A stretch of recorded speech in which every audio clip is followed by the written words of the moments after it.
Hello student, তোমাদের সবাইকে সুরজিৎ মানা ক্রিয়েশনস চ্যানেলের পক্ষ থেকে সুস্বাগতম। আশা করি তোমরা সকলে ভালো আছো। আমি তোমাদের জন্য এই ভিডিওটিতে তুলে ধরছি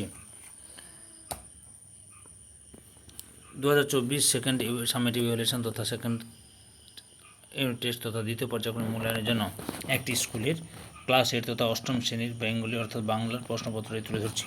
তোমরা ভিডিওটি পুরোটা লক্ষ্য করো। দেখো, একে রয়েছে সঠিক বিকল্পটি বেছে নিয়ে লেখো। এখানে কিন্তু কোনো অপশান নেই, অর্থাৎ এক্সট্রা কোনো প্রশ্ন নেই। একের দাগে 6টি প্রশ্ন রয়েছে, 6টি প্রশ্নেরই উত্তর দিতে হবে। প্রশ্নগুলি দেখাচ্ছে, তুমি লক্ষ্য করো।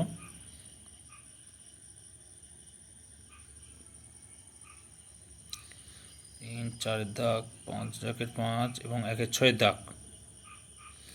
এবার 2 দাগে নিচের প্রশ্নগুলির উত্তর দাও। এখানেও তোমাদের রয়েছে 6টি প্রশ্ন, তার মধ্যে 8টি প্রশ্ন রয়েছে তোমাদের এখানে।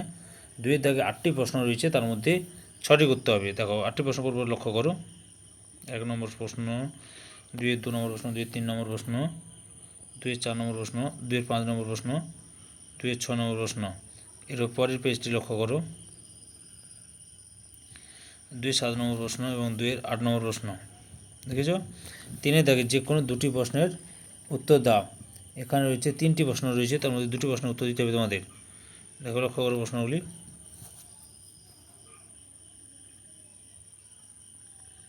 এই যে 3টি প্রশ্ন, তার মধ্যে 2টি প্রশ্ন উত্তর দিতে হবে। 4 থেকে আমি মরবার সময় বইখানা তোমাকে দিয়ে যাবো দাদু বক্তাকে, তিনি কথা কাকে বলেছেন, বইখানা কাকে দিয়েছেন। 4 দাগে 2টি প্রশ্ন আছে, অথবা তো রয়েছে, তার মধ্যে একটি প্রশ্ন উত্তর দিতে হবে। বুঝতে পেরেছ? আর 5-এর দাগে লক্ষ্য করো। জীর্ণ সেতু সংস্কারের বিষয়ে আবেদন জানিয়ে দৈনিক পত্রিকা সম্পাদকের পত্র লিখতে পারো, চিঠি লিখতে বলছে তোমাদের। তাহলে তোমরা অষ্টম শ্রেণীর বাংলার 1 সেট প্রশ্নপত্র জানতে পারলে।